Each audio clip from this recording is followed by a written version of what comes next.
Thanks for being with us for another week. A very challenging week, I'm sure. This is a message I've given very few times. I remember giving this message to a large group of leaders, and I think they were all a bit numb. I never had much response. It's called 7 Other People Laying by the Side of the Road. And of course, some of you may remember in my book, Drops from a Leaking Tap, this first message, which I've given hundreds of times, has gone all over the world in many, many languages. And this is sort of a follow-up. I think 1 or 2 people emailed me and shared other people they felt should be included. We eventually did a leaflet. I'd love to send you some. 7 people laying by the side of the road.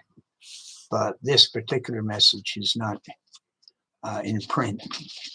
It's all based on the Good Samaritan, the story of the Good Samaritan in Luke chapter 10.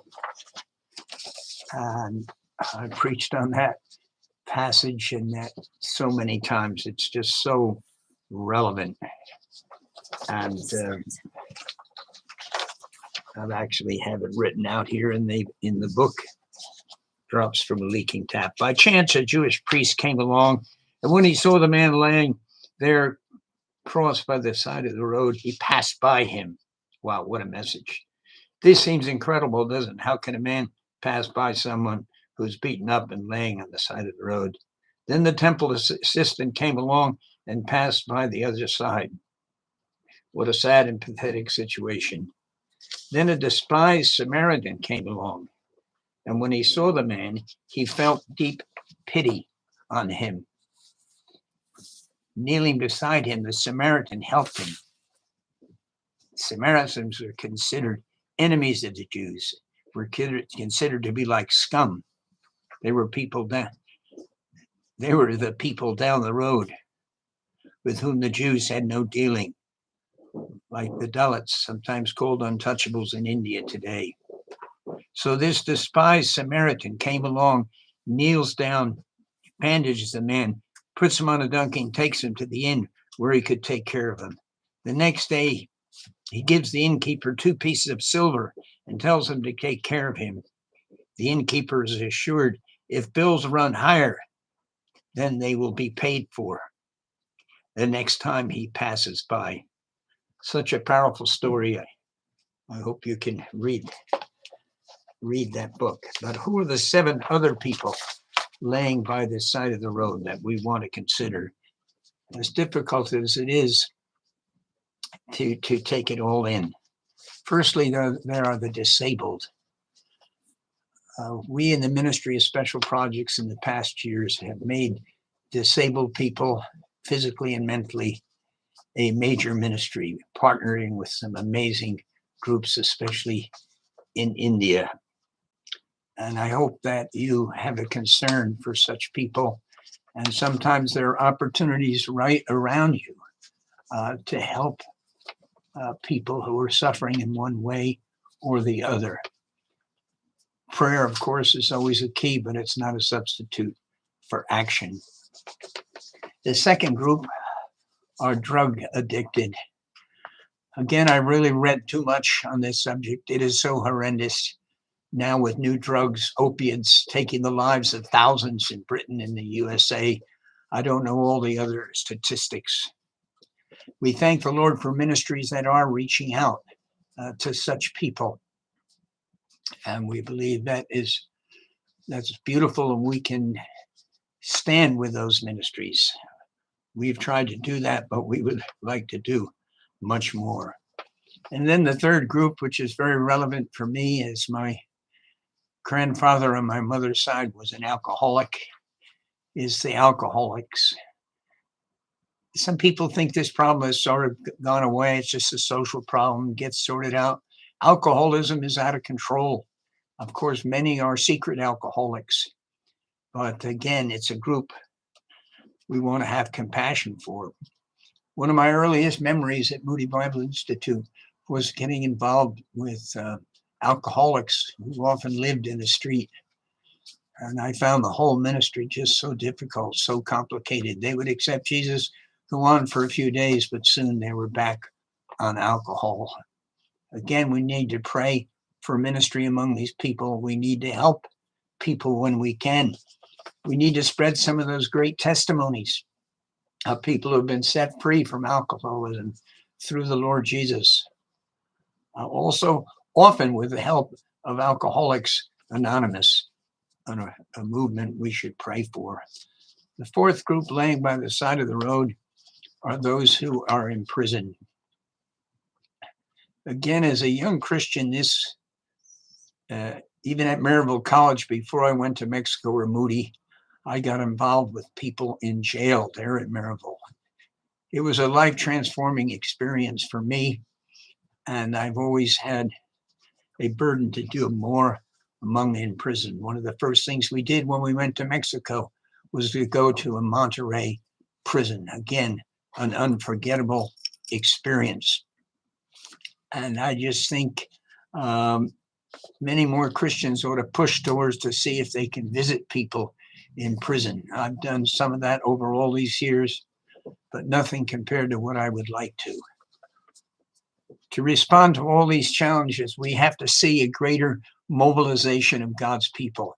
It cannot just be done by professional groups or even like us in OM, as important that as that is, but it has to be just a wider mobilization of people who are set free from self-centeredness and start thinking about these people, figuratively speaking, laying by the side of the road.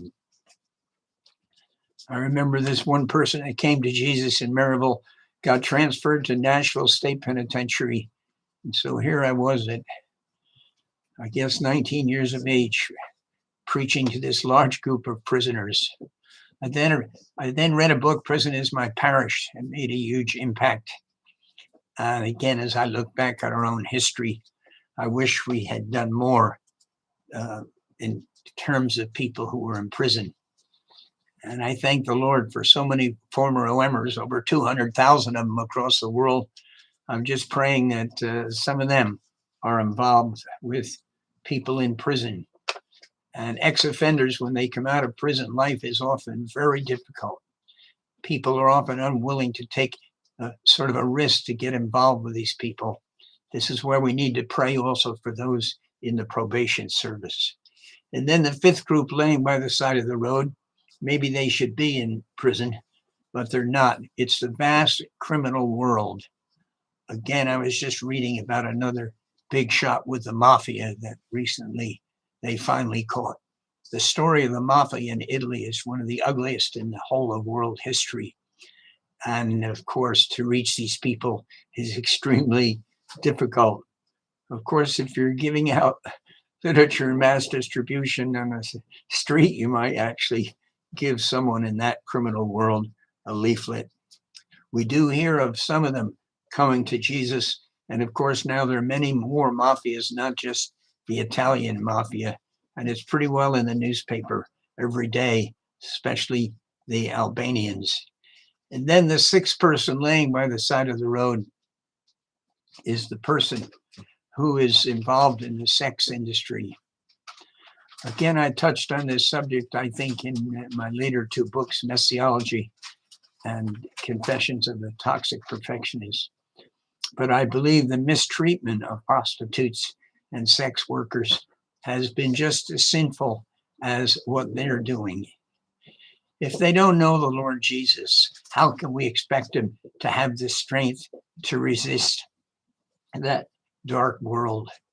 And we thank the Lord for people who are attempting to reach these people with the gospel. Especially some of them are sex trafficked. And that is just such a huge challenge. Again, many organizations, governments are trying to improve that situation, but it does seem extremely difficult. Again, when we think of this list, at least in my case, when I'm already so overcommitted, I get sort of overwhelmed, but at least the Lord knows our heart. You may be very overcommitted in your life. You may be having different struggles within your family. You probably don't have the time to get involved with these people locally, but the Lord knows your heart, and the Lord may open doors that will even surprise you. And then the seventh group, laying by the side of the road, and I'm sure someone will email me and tell me about some people that I've left out, even in my list of 14. But the seventh, and this is one of the greatest challenges in the entire world today, it's refugees and asylum seekers. Again, this is an area where the church, at least in Britain, and I'm sure in other places, especially in Eastern Europe, has been very proactive in ministering to refugees, especially those pouring out of Ukraine. But from all observation, the number of refugees trying to get into the States, the UK, and other countries is going to greatly increase as so many nations are suffering from poverty and suffering from unstable government, and they're desperate to find this new life, willing to risk their lives crossing the Mediterranean Sea. Again, I thank the Lord that OM has a considerable work among refugees. In special projects, we try to help refugee work both inside and outside of OM. Well, there's my list. I think this is the first time I've shared this message in a long time. In some ways, I hope it can go alongside the 7 people laying by the side of the road, which has had very wide circulation. Again, we may feel overwhelmed, but he who is for us is so much greater than he who is against us. Again, we really appreciate when people click like or when people subscribe. And when I get an email from anybody watching me on YouTube or Facebook, it sort of gets priority. And I just love it if you could stop and take a few moments to send an email.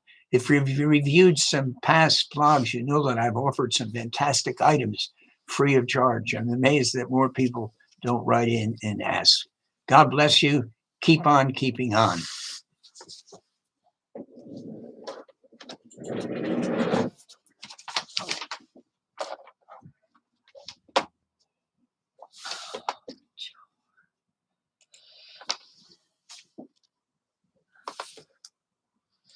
Oh, sorry.